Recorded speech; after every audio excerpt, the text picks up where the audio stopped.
Welcome to the Science of Success. Introducing your host, Matt Bodnar. Welcome to the Science of Success, the #1 evidence-based growth podcast on the internet, with more than 3 million downloads and listeners in over 100 countries. In this episode, we ask, how do you make decisions that let you see beyond your everyday inbox, busy work, and the demand of others? We uncover that there are huge mismatches between how you think you spend your time and how you actually spend it. We share how you can deal with the fear and the reality of disappointing other people and not meeting their expectations. And we share one simple strategy in 30 minutes that can help you reclaim control of your time with our guest, Laura Vanderkam. I'm going to tell you why you've been missing out on some incredibly cool stuff if you haven't signed up for our email list yet. All you have to do to sign up is to go to successpodcast.com and sign up right on the homepage. On top of tons of subscriber-only content, exclusive access, and live Q&As with previous guests, monthly giveaways, and much more, I also created an epic free video course just for you. It's called How to Create Time for What Matters Most, even when you're really busy. Email subscribers have been raving about this guide. You can get all of that and much more by going to successpodcast.com and signing up right on the homepage, or by texting the word SMARTER to the number 44222 on your phone. If you like what I do on Science of Success, my email list is the #1 way to engage with me and go deeper on what I discuss on the show, including free guides, actionable takeaways, exclusive content, and much, much more. Sign up for my email list today by going to successpodcast.com and signing up right on the homepage. Or if you're on the go, if you're on your phone right now, it's even easier. Just text the word SMARTER, that's SMARTER, to the number 44222. I can't wait to show you all the exciting things you'll get when you sign up and join the email list. In our previous episode, we discussed how you can understand the world with powerful clarity. What makes other people behave in certain ways? What are the most important concepts and ideas in the business world? Do you often feel like you're looking for a magic bullet or a paint-by-numbers approach to solving your problems? The solution to all of these questions lies in a powerful framework that we explained in depth and showed you how to apply with our previous guest, Josh Kaufman. If you want to learn an epic mental framework that could literally change your life, listen to that episode. Now, for our interview with Laura. Today, we have another exciting guest back on the show. We are welcoming back Laura Vanderkam. Laura's show with us got rave reviews, and we're excited to have her back to discuss more of her wisdom and her newest book, Juliet's School of Possibilities. She's the author of several time management and productivity books, and her TED Talk titled How to Gain Control of Your Free Time has been viewed more than 5 million times. She's also the co-host of the Best of Both Worlds podcast, and her work has appeared in publications ranging from the New York Times to the Wall Street Journal and much more. Laura, welcome to the Science of Success. Thank you so much for having me back. Well, we're really excited to have you back on the show. I'm a huge fan of the themes and ideas that we covered in the previous episode, which we'll obviously throw in the show notes for listeners who want to go and check that out as well. But there's just so many important things and ideas that you share. And I think we have a shared perspective on priorities or time management or whatever you want to call it. And time management is kind of a problematic term. But before we get into that, I'm curious, what inspired you to write this more narrative-driven book as opposed to a traditional nonfiction book? Well, I'm always trying to do new things. I figure if people just want my take on time management, there's other books they can buy. They've, can read the old ones. So if I want people to keep coming along with me for new books, I need to give them something different. And as a writer and as a speaker, I've learned over the years that while people are happy to get information, they remember it much better when it comes in the form of a story. And people just love stories. We know this, right? It's our favorite speeches, our favorite people we want to talk to at parties are those who have a good story. And so I wondered, well, can I turn what I've learned about time management into a story? And fortunately, my publisher is the same publisher who's done a number of other parables in the past. And so they're familiar with the concept, and they were very excited to do something that was just a little bit different. I agree. I think sometimes when you approach something from the perspective of a parable, it breaks through or sticks in a way that often just reading a rote list of do this and here's why, it penetrates more when it comes in the form of a narrative story in many cases. It definitely does, because we sympathize with other, human beings and what they're going through, and we can see ourselves in these characters, and when they're facing a dilemma, we can understand and we can have opinions about what they should do. And so, I can tell people, and I have been telling people for years, well, you should make time in your life for what's important, and you're always choosing how you spend your time. Time is a choice, and so you want to make sure that you are choosing well. But there's a certain number of people that I think will find it more memorable or easier to grasp when they hear the story of somebody whose life is falling apart because she can't make good choices about how to spend her time, and how she learns to do that in, a moment of reckoning. So, and I enjoy writing fiction. It's something I've done on the side for years. So I'm kind of excited to combine those two different writing loves about productivity and also this sideline of fiction into one book. I think many people in the modern world, to some degree or another, have that same feeling or fear or experience of their lives falling apart because they don't know how to make choices about how to spend their time. Yeah, I definitely agree. I see this all the time on time logs, that people, the way I phrase it is that expectations are infinite and that time is finite. There's always something else you could be doing, something that somebody else expects from you, or that you expect from yourself, or that work expects from you, or that you feel you should be doing, or if you feel society at large is telling you should be doing. These expectations are sort of as many as the stars, but we only have 24 hours in a day or 168 hours in a week. So while I do feel it is enough time to do the things that are important to us, it's not, enough time to do everything. So we're always making choices about how we spend our time. I guess one way to put it is that you're always disappointing someone, which may sound a bit depressing, but I prefer to think of it more as liberating, because once you recognize that every time you're choosing to do one thing, you're choosing not to do something else, you realize, well, you have to choose. And because you have to choose, you are liberated to choose what is right for you. And so hopefully people reading Juliet's School of Possibilities will feel empowered to say, I can put off checking my email until later in the day because there's this big project I really want to dive into and give my full focus. Or, I don't have to look down at the text coming in my phone because there's this person in front of me who has fascinating things to say, and I want to listen and give my full attention to this. Or, there's more to life than just working, and I'm allowed to take time on the weekends to do something that I find enjoyable, time on the evenings, time in the mornings. And so, I think that's my goal, is that people will realize that they are choosing how to spend their time. They have a lot more power than they think. I think both of those are really important points. One is this notion that not only are you choosing how to spend your time, but you have to make a choice of how it gets allocated. But even more important than that, what people often miss is that, and especially when you're trying to please everybody or be everything to everyone, is that whether you see them or not, there are material trade-offs and opportunity costs to any choice you make about how to spend your time.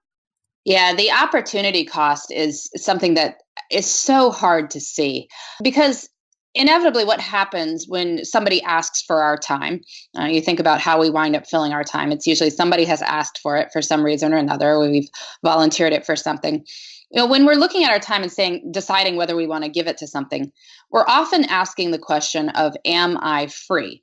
Which is, a good question to ask, but it's probably not the only question to ask, particularly for things that are happening far in the future. I look at my calendar for July. Yeah, sure, I'm free. I'm free for anything in July at this point, but I'm not. By July, there will be many, many things that are right in front of me that I could be doing. So saying yes to something that isn't a great use of my time means I will have to give something up. And we don't always see this, but then we find ourselves too busy to do the things that we really care about, or we're having to say no to things that might have been more interesting because we're already committed to something else. So, I think being a little bit more aware of the opportunity cost, and understanding that every choice to do one thing is a choice not to do something else, even if you don't really feel that you're actively making a choice. I really like that notion that saying yes to something is essentially by definition saying no to something else. And every choice to do one thing is by definition a choice not to do something else. How do we help people who don't necessarily see that or experience that, because it's somewhat ephemeral? How do we help people make that realization?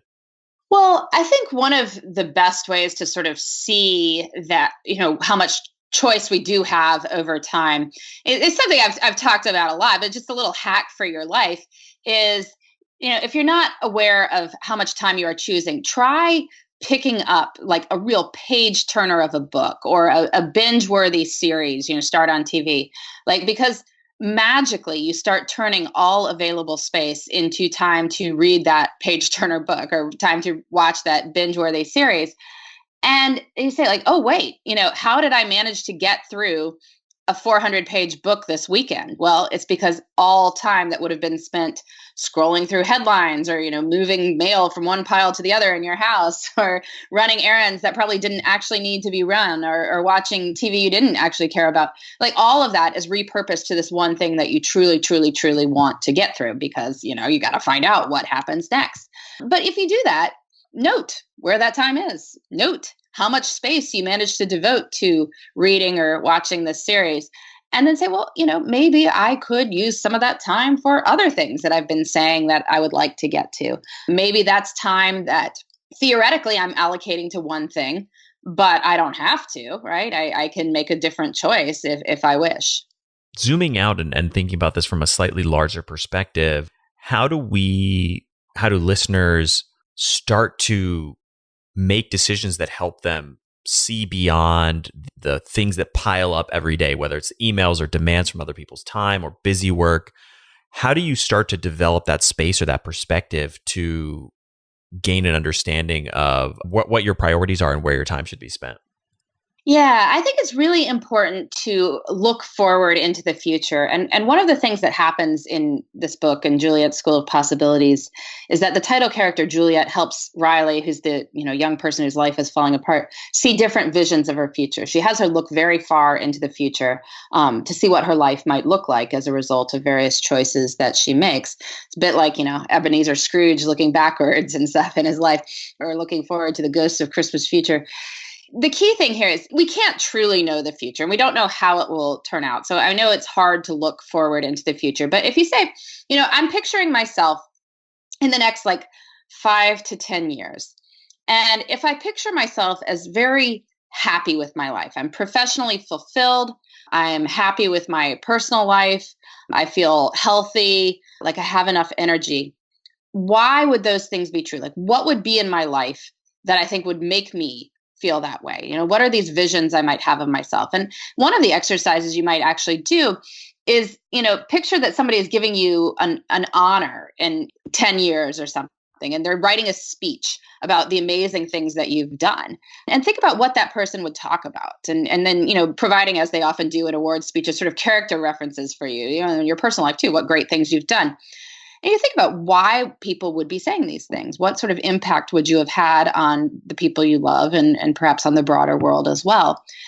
And make the scene as vivid as possible. And it doesn't mean that inevitably those things will happen, but it does give you some insight into what is important to you. So, for instance, if you find yourself, envisioning your future, and you are having great meals with friends you just absolutely love spending time with, and you think about your current self and you are spending approximately 0 time having great meals with friends, well, maybe that's something you should try changing, right? Maybe you should try to get some friends together to go to a restaurant, this weekend, or maybe you can plan a dinner party in the next couple of weeks and try some recipes out ahead of time, and then serve them to your friends and see how it goes, get their feedback on it. But this is how you sort of start to put these things that you have envisioned from your great future into your current life, just to try them out and see, as you spend more time on the things that you love,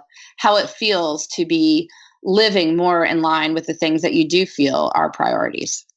I think the way that you phrased it at one point in the book was that your priorities should inform your scheduling choices, which is so obvious and so simple, and yet it's advice that's very rarely followed. I know. It's true. It is very rarely, because it's hard, because the things that we really want to do are not always the things that are screaming right in front of us. I mean, various things are going on in my week right now that I'm having to deal with in terms of weather and school closings and kitchen repairs, and various things have broken, and people want documentation on stuff that's not, in my mind, a big priority, but that doesn't mean they don't think it's a big priority. So, there's all these things that distract you from what you want to do. And it's always to say, well, I'll get to the writing later. I'll think about that book I want to write in the future later, because I got to focus on all these other things that are screaming for attention. But actually scheduling in your priorities is the only way to get around that, because again, the expectations are infinite and the time is finite. Unless you consciously choose to put in time for the things that matter to you, this time will be taken away from you for somebody else's priorities. So, one of the things I always try to do and encourage other people to do is to think through their weeks before they're in them, to sort of think about the year ahead of you. Like, at the end of the year, if you were to say, well, it's been an amazing year for me professionally, like what 3 things would you have done in the course of the year to have it be an amazing year for you professionally?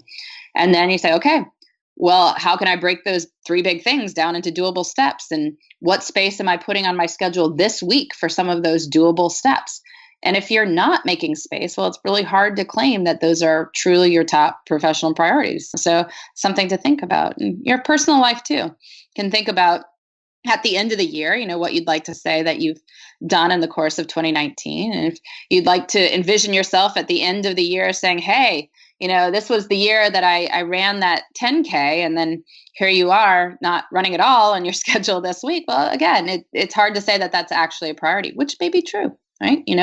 Not everything has to be a priority. And sometimes people think things should be priorities because they're important to somebody else, or we think that society at large thinks we should do them. But think about what truly matters to you and challenge yourself to put a couple things on the schedule for the upcoming week. And if you do that, I promise it will feel so amazing that you will want to keep doing it.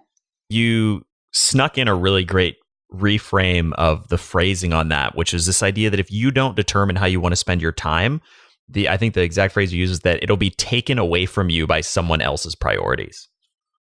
Yeah, well, I think that's what happens a lot of time, because, everyone has competing priorities. And just because someone else wants you to do something does not automatically mean that you have to. I mean, again, time is a choice. I mean, maybe it is a good idea. Like, I'm not saying if your biggest client wants to meet with you tomorrow that you shouldn't do it. I mean, probably you should. Maybe a smart use of time. But you don't absolutely have to. We always have this sense, this agency over our time. And so, yeah, given that the expectations are infinite, somebody will always come up with something else you could be doing. But the question is whether you really want to. I like the way that reframe really just puts the onus back on you and helps crystallize the idea of the opportunity cost, the missed opportunities of all of the things you could have done when your time gets sapped or sucked into a distraction or spent on a priority of someone else instead of a priority that you had. Yeah. And I mean, we don't even need to talk about huge amounts of time. I mean, I can bore myself thinking about how many people have told me they don't have time to exercise. And yet, I think if they looked at their calendars, they could probably easily identify, let's say, 2.5 hours of conference calls during the week that they added absolutely no value to whatsoever. I mean, to the point where they were multitasking the whole time, deleting emails, scrolling through headlines. Why are you on those calls, right? That's 2.5 hours. You could have gone outside for a walk at your workplace, and hey, you would have exercised for the equivalent of 30 minutes 5 times a week, which is exactly what the public health authorities say you need to do. So yeah, there's always other things we can be doing. And it often is not even huge amounts of time. If you took 45 minutes 4 mornings a week to write, for a book you wanted to write. So that would be 3 hours a week. I'm pretty sure in 3 hours, you could probably write 1,500 to 2,000 words, which would mean that you would have a draft in well under a year, right? But again, that time can be taken up with other things. It can be taken up with sort of redoing housework that's already been done, or puttering around, or sort of watching TV in the morning to fill the time before it's time to go to work, or, these things, hitting snooze. I mean, you can wind up hitting snooze for that much and say, well, the snooze is what happened rather than the book. It doesn't have to be a huge amount of time that is shifted over to important things, but consciously making those choices and then continuing to do them over and over again is how you get important things done. That's a great point, because it breaks it down into something that's much more manageable. Even carving out these chunks of 30 minutes, 45 minutes, an hour or two a day can make a huge difference. And the example of exercise comes back, makes me think of the simple idea that you already shared, which is this notion of scheduling your priorities. My own personal experience, I struggled for a long time to get in a regular fitness routine. And somehow it dawned on me this really simple idea, which is I'm just going to put in my calendar every day fitness for an hour. And that's it. And I just put it on my calendar, set it for every day. And then magically I went from working out 0 to 2 times a week to working out 5 or 6 times a week, because it was in the calendar, it was already scheduled. And that doesn't mean some days I'll move it, or I'll reschedule it, or I'll cancel it because I get busy. But now it's the default choice instead of just wasting time on something else. Yeah, I think that's a great idea. What I'd often winds up happening is people sometimes just don't want to exercise. And it becomes easier to say, well, I don't have time. I mean, people say they don't have time for all sorts of things. I've had people tell me they don't have time to floss, which just strikes me as, funny. I'm pretty sure you do have time to floss. Whether you want to floss or not is an entirely different matter. If something's a priority, put it on your calendar. If it's not, make your peace with it. I've been getting compliments left and right on the stylish new belt that I've been rocking that I got from our incredible sponsors this week, Bespoke Post. You can get the buckled box and be like me, along with all kinds of other awesome goodies, by visiting boxofawesome.com. When you get started by visiting boxofawesome.com, you'll answer a few short questions that'll help you get a feel for the boxes that are going to go best with your style. Whether you're in search of the perfect drink, a well-kept pad, or a jet-setting lifestyle, Bespoke Post improves your life one box at a time. Every box goes for under $50, but has more than $70 worth of unique gear waiting inside for you. The first of each month, you're going to receive an email with your box details. You have 5 days to change the colors, change the sizes, add extra goodies, or if you're not feeling it, just skip that month. From barrel aging kits to limited edition cigars, weekender bags, classy dop kits, awesome belts, and much more, Bespoke Post offers essential goods and guidance for the modern man.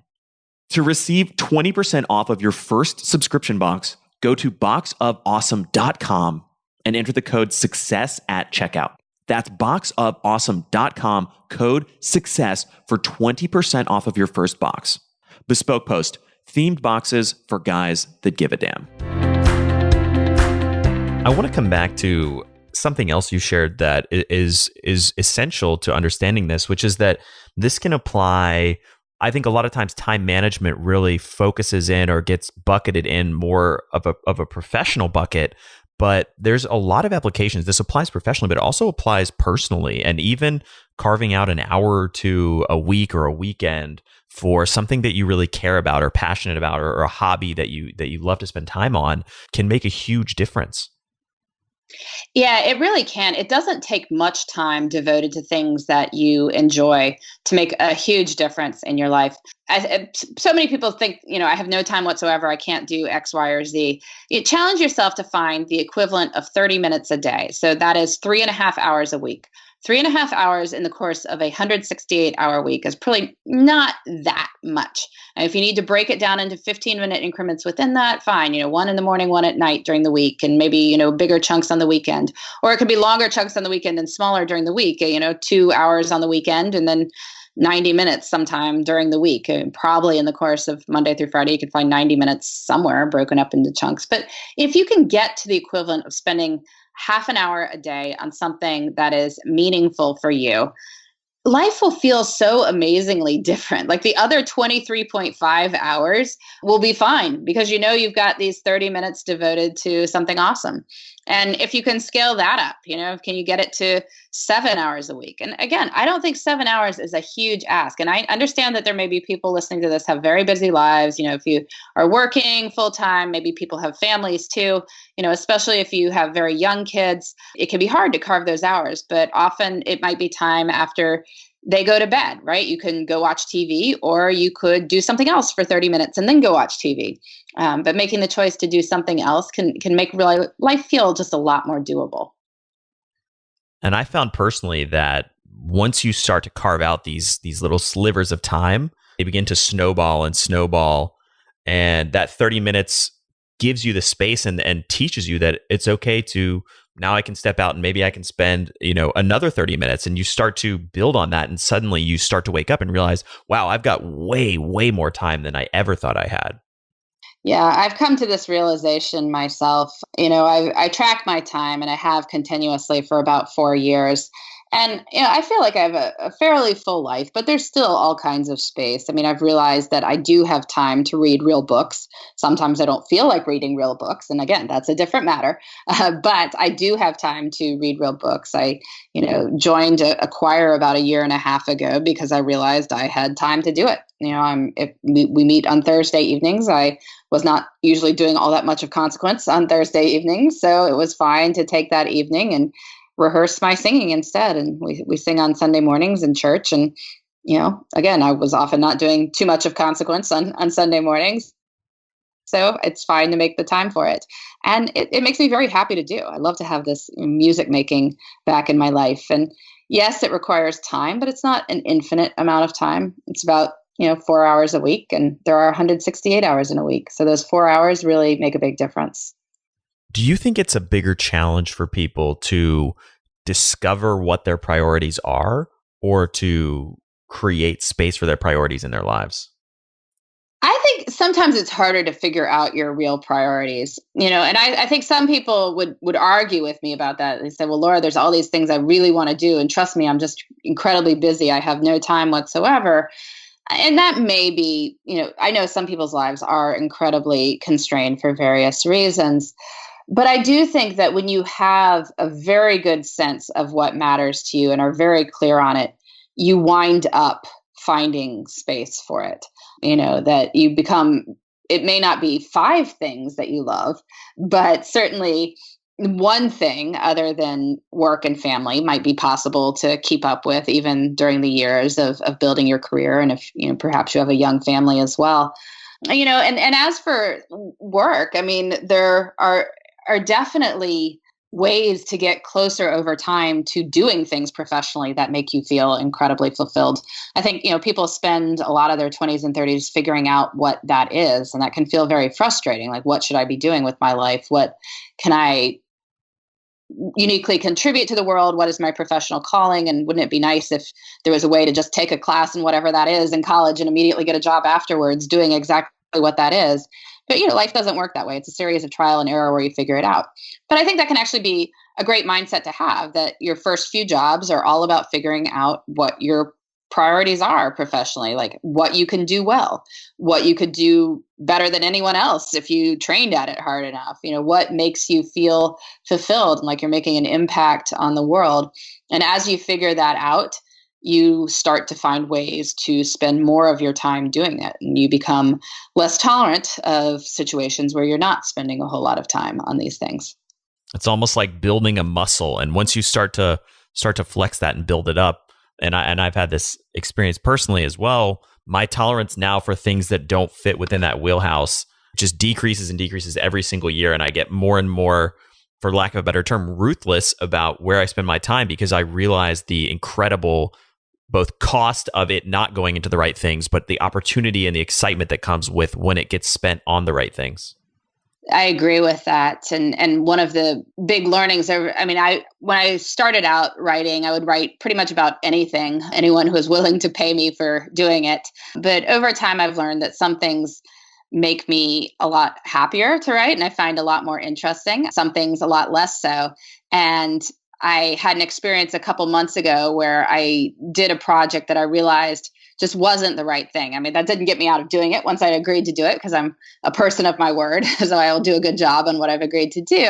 But I decided to treat it as a real learning experience. Like the fact that you feel this way, Laura, means you should never do this again in the future. Like now you know.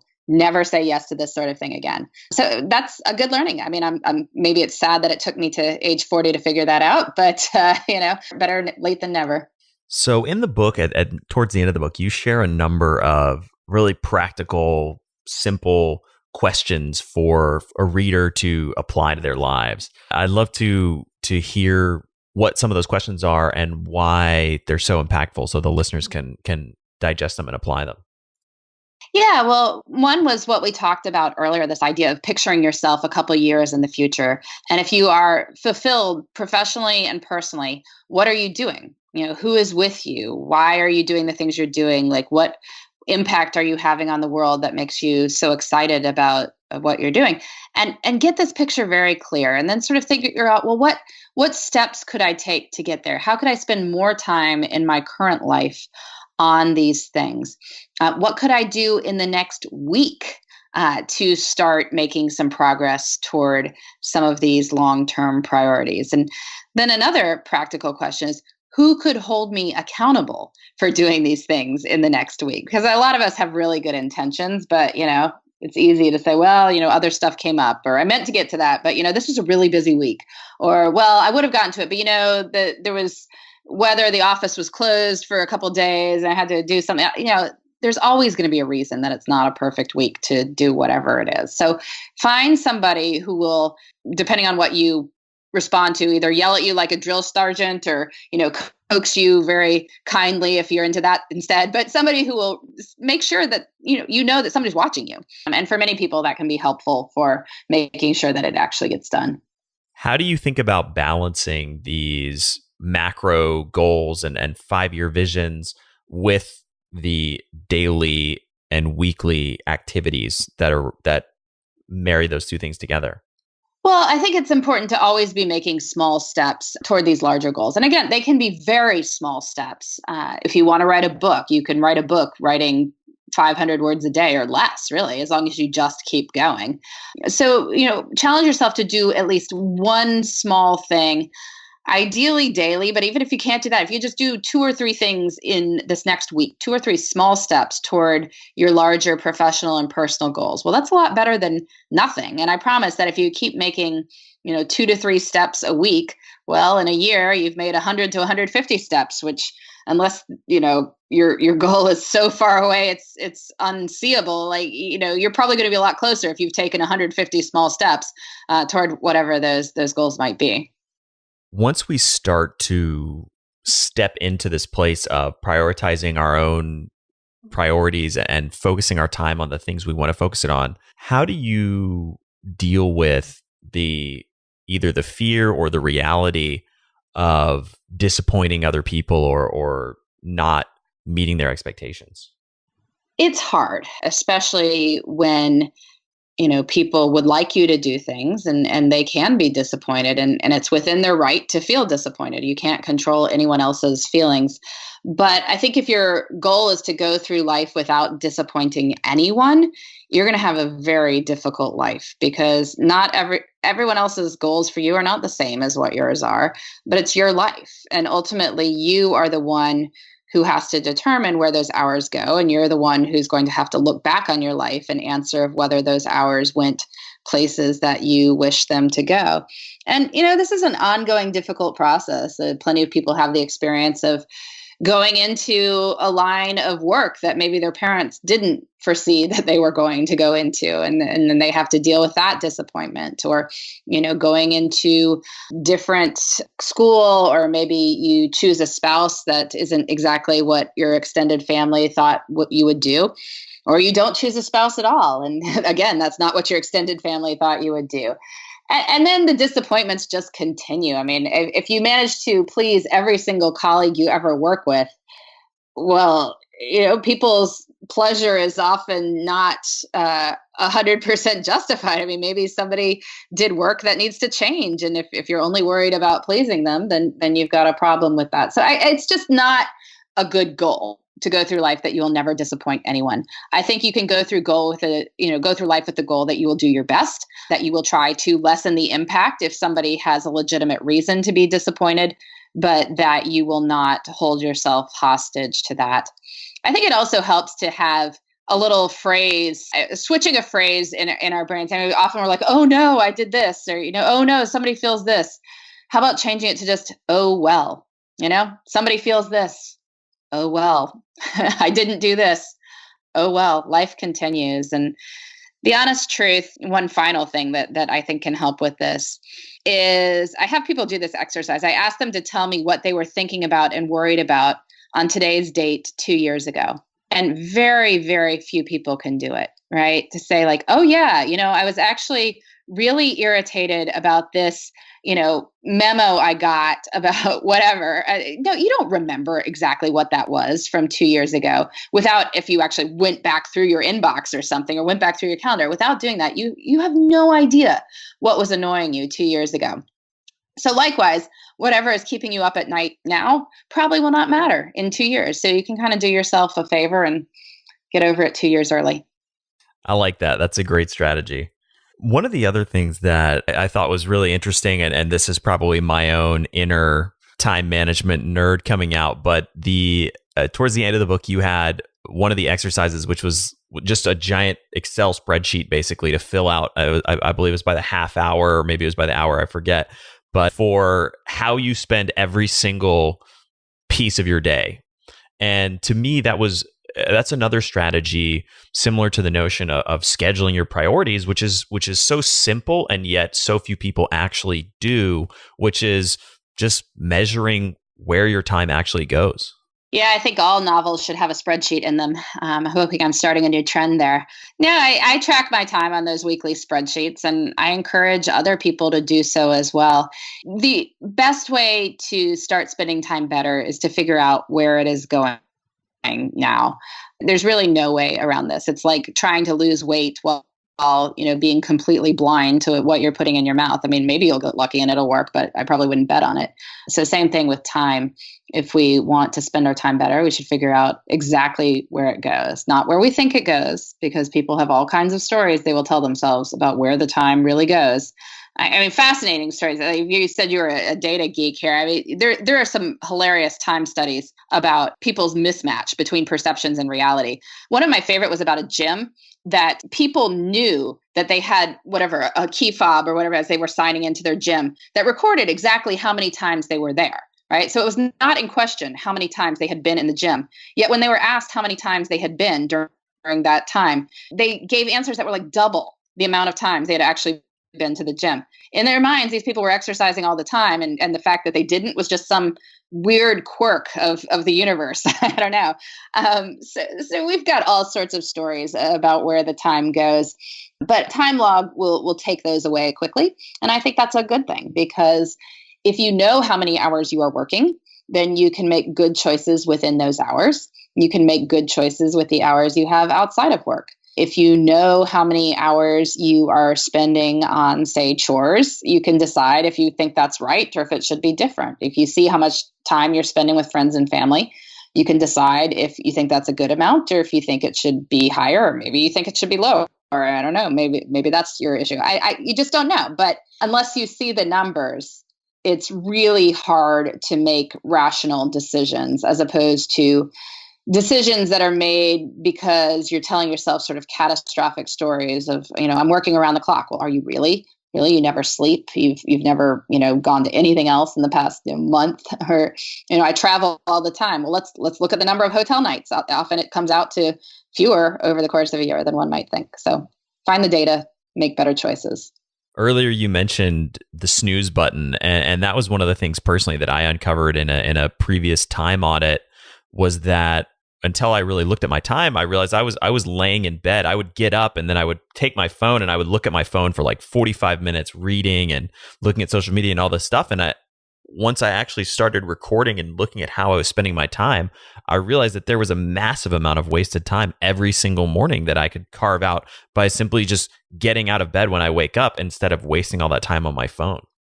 It's pretty easy to do if your phone is your alarm clock. So that's a easy hack for people right there is get yourself a real alarm clock, and then you won't be quite as tempted by that. Your phone can go sleep in another room where it won't then bother you first thing.